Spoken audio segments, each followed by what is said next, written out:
Պատկերացնում եք, այսօր դավաճանները հավաքվել են հրապարակում, իրար զեկուցել են իրենց ռազմական հանցագործությունների վերաբերյալ, ներկայացնելով որպես ձեռքբերումներ, ինչպես են պարտվել Արցախում, իրեն գեներալները բանակը չէ, ինչպես են հանձնել Արցախը, ինչպես է թշնամին մտել Հայաստանի տարածք դուրս չի գալի, բայց իրանք իրար զեկուցել են ինչ-որ հաջողությունների մասին։ Ես առաջարկում եմ այսօրվանից որոշենք ամիս-ամսաթիվ, օր գրեք բոլորն հարմար,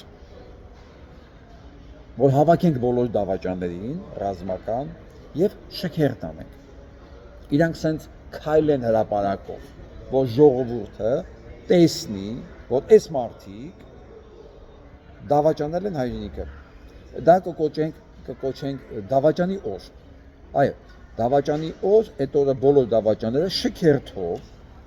բնականաբար իրանք կլեն արդեն դատվածի հակուսներով, շքերթով սենց կանցնեն հրապարակով եւ բոլոր ժողովուրդը կտեսնի այդ։ Բոլորը կտեսնեն, ովքեր են եղել